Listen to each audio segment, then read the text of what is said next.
What's up, Sagittarius? How you doing? Welcome to my channel. If you've never been here before, please like, share, and subscribe. If you guys want a personal reading, info's in the description box below. We're doing a Medicine Woman reading today with the Medicine Woman Tarot deck and the Shaman's Oracle. If you guys want a better description on this deck and the spread that I devised using that and the Oracle, go check out the collective reading that I did this morning on 11/11. There also might be a message there for you guys too, so that's another reason to go check it out. Anyways, let's keep the intro short and let's get to the root of your problem, Sagittarius. I start by pulling a card from the middle here. These are all major arcana. I'm going to pull one to see what the major problem going on with you guys is, what the major energy is that we need to be focusing on in the center of everything. Let's see what you guys got. You guys got Bounty, the Empress energy. This has not come out for any other signs. Don't let me shock YouTube with the boobs on there. Oh my God, someone's breastfeeding. Flag it. Inappropriate. Motherly energy. Harvest. All right. She's beautiful. She's sitting by a river. All four elements of the tarot are present here. We've got the fiery sun energy for the wand energy. We've got the earthy energy. She's leaning up against the tree. We've got water flowing in the background. You know, we've got pentacle energy. We've got this bountiful harvest here. Empress energy is about bounty. The Empress can make anything grow. Anything. Wherever you put her, she will thrive. Whatever you give her, she will birth and make happen. She will bring into the world. Empress energy is nourishing. This is at the center of everything, all right? Either you need this kind of energy, you're exuding this kind of energy, or this energy is crucial to whatever the situation is. Something here needs nourishment. Something here is meant to grow. There is an abundance present, all right? Even if you don't see it. Let's take a look at what the past and what what got us here. Past energy from the West. This is cup energy, all right? It's the suit of bowls in this tarot deck. Emotional baggage is the reason why we're, looking into tarot, what we're trying to deal with, what we're trying to, come to terms with, make right. So let's see what the emotional aspect is that we're hanging on to from the past regarding this. This just came out for Leo, I think. Dolphins, the swimmers, totem of bowls. That's Knight of Cups energy. Needing to, move into a romantic situation, going after what your heart wants, all right? Following your emotions, letting your heart guide you. This is what was going on in the past. You guys chose to invest in something, all right? Either this is Knight of Cups also, it's a baby. I'm going to say this. A lot of you are new mothers or thinking about having a baby, something like that. Whatever this was, there's a highly emotional situation that you put yourself into, that you moved towards. The intent of everything at the middle of this was to foster this, to nurture it, to make it grow. You put your emotions into something. You put your good Empress energy into whatever this was. You wanted to advance these emotions. You wanted to see whatever this was, develop. You were trying to, propel whatever this relationship was forward. A lot of you had to play mommy to whoever this was. A lot of you were a parent. It's one thing to step into a connection when you're stepping into it on equal footing as an emperor and an empress together. I see a Knight of Cups here. I don't see an emperor in your past. I don't see the King of Cups. I don't see somebody on equal footing with you. You're showing up as the empress in the middle of everything, all four elements in one, all four queens in one. You're dealing with a knight in the past. That's not on the same frequency. That's not on the same level. I'm getting an age difference here, an age gap, or just an either actual age or emotional age. Whatever this was, these two energies weren't on the same level. Somebody was ready to settle down. Somebody was ready to plant roots here. Somebody was ready to, grow a crop and harvest it. Somebody else was just passing through on their little dolphin here. This was a playful, friendly type energy. It was, emotionally satisfying to some extent here. Let's take a look at what they want you to focus on. This is the energy coming from the north, from the sky. It's Pentacle energy. It's what we need to be, paying attention to here on earth. You've got the harvest loge of the stones.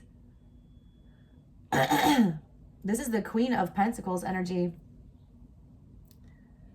The Queen of Pentacles, all right, she's the pre-empress, all right? That's Nine of Pentacles energy, but the Queen of Pentacles has everything that she needs except for love. You're showing up as the empress in the middle of that. You need to be thinking Queen of Pentacles. You don't need this love right now. Whatever this emotional situation is, you don't need it to be an empress. The empress needs nothing from anybody. She stands on her own. She's good. She doesn't need help. She doesn't need assistance. She doesn't need to be accepted. She doesn't need to, have her emotions validated. You need to be focusing on that energy, being the Queen of Pentacles, having your own, house in line, having everything together, doing things, you know, the way that you're supposed to do them. The Queen of Pentacles is the best mother. I mean, everyone says Queen of Cups. She is the most loving mother, but the Queen of Pentacles is the best mother. She leaves her emotions out of it. You need to be taking the emotions out of the situation is what I feel here. You're thinking you're only the Queen of Pentacles. You're really an Empress because you feel like you're lacking that love, but you have to figure out where that love comes from. If you're not getting it from an external source, you need to be able to provide that for yourself from the inside. Self-love, all right? The Empress is also about self-care. Do you love yourself? Are you nurturing yourself? Are you taking good enough care of yourself? Got the Four of Wands coming up in the near future. This is energy, you know, from the East. This is the move, the way forward. Wand energy is, you know, fire energy. It's your energy. It's what propels us. It's what moves us forward. It's what makes us want to get up and go. You've got the Four of Wands here. What's coming towards you that's going to make you want to get things going is, you know, getting yourself established, getting your home in order. I just said that.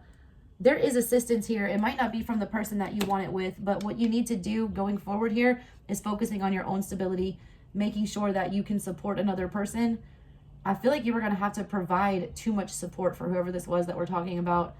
It was almost like they weren't going to be able to help you build something sturdy. They needed too much motherly attention. They needed too much, you know, nurturing. You need to do that for yourself, all right? She's looking at this man. This man's looking out towards the future. You're thinking that you need somebody else to build with you. You're thinking that you need somebody else to, you know, get your affairs in order, to get your house in line. You do not. You need to see that you can do this by yourself. And once you start doing that, I feel like assistance comes in from the outside somehow. I feel like you get what it is that you're looking for. And also, I just, as a, you know, to make you feel better, all right, this is energy coming for you. There is a stable offer coming. There is somebody wanting to assist you. There is, you know, help either from the universe or from another person coming forward to help you get things together here and get your affairs in order. Let's take a look at what's coming from the South. That's the energy in the subconscious. That's, you know, sword energy. It's the way we're thinking about the situation, what's weighing us down. You have the teaching Loge of the Arrows. This is the Page of Swords here. The Page of Swords. Oh, no, the teaching Loge. Is that the King? Let me see. You know, I forget. I don't even know where this little book is. I think this is the King, honestly. Either way, King of Swords or Page of Swords, whatever this information is, this is overthinking things, all right? This is the need to feel like you have all the information. This is thinking logical. This is the stuff that, you know, is in the subconscious that we don't want to think about, that holds us back. You're only thinking emotionally about this, all right? What is going on with you right now? You're so fixated on the lack of emotional satisfaction and the lack of love here. You can't think logically about anything else. It's clouding your judgment. It's creating this energy of we need to sit here and, you know, try to make this happen. We need to try to grow this. You're trying to figure out a plan on how to make this grow. I feel like you need to step back. Your emotions are making you want to figure this out. I'm almost getting like Virgo energy from this. You don't know when to quit. You don't know when to walk away. You're throwing too much energy and time into this. You don't need to be doing that. You need to think logically about this. You need to, you know, see it for what it is. Leave the emotional aspect out of it. That's what the Queen of Pentacles would do. That's what they're wanting you to think about. You're in like a lot of cups energy here, and you need to be more in like swordsy, you know, rational, logical thinking here.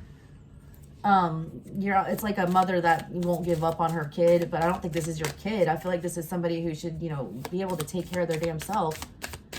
Let's pull from the Shaman Oracle now to see what the major advice is here and see what the medicine is to cure all this.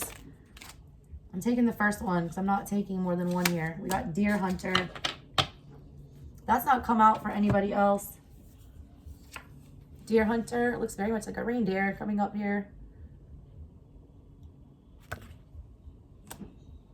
Deers are fast. You need to track them. You need to learn, you know, their patterns.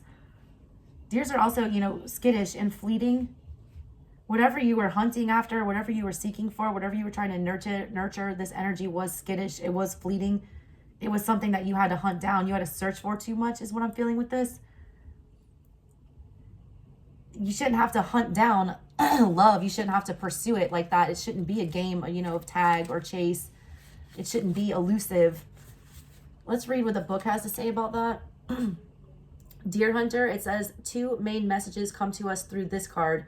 Everything we have is a gift by Great Spirit. really everything. And there is a great law of resonance and harmony.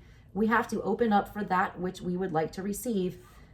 What you want is an Emperor. You don't want a Knight of Cups.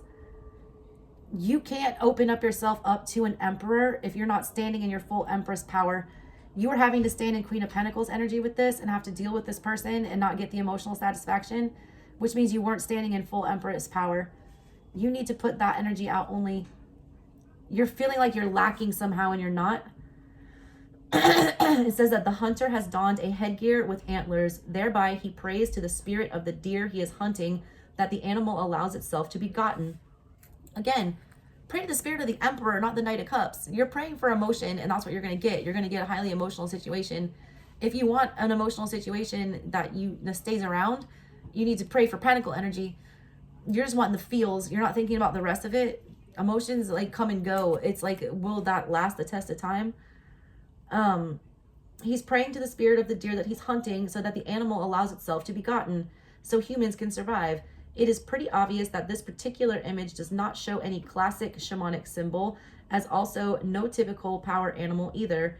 The image is rather like some others in this deck, an expression of the spiritual aspect of native shamanism that the hunters are aware that to satisfy the everyday needs of the two-legged people would never be possible without the recognition that everything, humans, animals, plants, the earth itself, is part of a greater whole ensouled by the spirit of Wakantanka. All right? Everything's connected, and it's also, there's more to life than just whatever this is that you're going after. Also, you need to be thanking things that you normally don't thank. You need to be thankful for whatever the situation was. I don't feel like you're seeing gratitude here, like you're not seeing that it was for the best here. I feel like whatever this energy was, it was like literally taking out of your mouth. I don't know why. I feel like it was draining your resources. The message here, it says, prepare the ground now for a future success in a proper way. Take the first steps on your journey. Even the smallest step in the right direction will bring you closer to your goal. But remember always while you are on your path that nothing would be possible to achieve without the blessing of the Great Spirit. Really nothing. In the center of everything, they are wanting you to focus on bounty, the Empress energy. The Empress has everything she needs. You have everything you need. You don't see it. You don't see it that way. You're focusing on the few things that you don't have. In the grand scheme of things, compared to most humans on Earth, the fact that you're even watching this on YouTube puts you above most of the population in having luxuries. The fact that you have access to internet, the fact that you can watch something, of your choosing, shows that you have something to be grateful for. You guys are needing to show gratitude right now. It is the month of November. We just had Thanksgiving here in the US. If you are not thanking the universe and your lucky stars for everything it is that you have, and you are only dwelling and focusing on the negative shit, that is all that you are going to get back in return. It is your birthday season, all right? You guys are coming up to the end of your year. That is like what I feel like is the new year when your birthday comes. You need to ring out this year by showing gratitude and not focusing on the lack of achievement here. You need to focus on the bounty in the center, what you have achieved for yourself, even if you're missing one crucial aspect, which here looks like the love aspect. It says in relations, when you're dealing with other people, when this card shows up, let us open our arms wide in front of us for other people who are near and dear to us while we gaze to the skies, knowing that strength and visions for all of our relations need a connection to Great Spirit who inspires and leads us. With this personal attitude, you can realize your wishes and reach your goals. It is talking about being kind. It is talking about extending your graces. It is talking about giving your energy to others, but it's to remind them of the blessings that they have. It's not to provide them with what they're lacking. You're not supposed to be someone's ATM machine, or you're not supposed to be somebody's punching bag. All right. You're supposed to, show them towards the light, show them that they have something to be grateful for, teach them that they have the means to do these things for themselves. You're Sagittarians. You guys are like represented by the house of higher education and learning and wisdom and enlightenment. You guys need to be doing that, using your trials, tribulations, your experiences to move people forward and propel them. The medicine here, what they're suggesting, it says deer, does, antelopes, and other animals like them teach us to be patient with our own weaknesses and shortcomings, to feel humility in accepting our destiny and treading on our life path. It is now all about a sense of awe for the uniqueness of each living being and admiration for the grace and beauty of all nature. All right, be patient with your shortcomings. You guys are disappointed in yourself. You guys are high achievers. You guys don't, take losses well. you're always, you know, in that Knight of Wands energy, going after your heart, you know, desire, you know, pursuing your passions. Some of the things that you were passionate about and that you wanted, that you had an emotional investment here that you were trying to move towards, they didn't pan out. They just straight didn't pan out, and you're being too hard on yourself about that. You're feeling like it's a failure. You're feeling like that you missed out on something. You're feeling like you're inadequate somehow, but you're not. This is a reminder that in the center of everything, you're a fucking empress, all right? And the empress can make anything happen. This is just like a small setback, whatever this is that I'm feeling for you guys. You need to get back on the horse and, you know, try whatever this is again, and just do it in a different way. Learn whatever it is you were supposed to learn here and keep it moving. All right. All right, Sag, that's what I've got for you guys. Love y'all so much. I will catch you next time. Bye.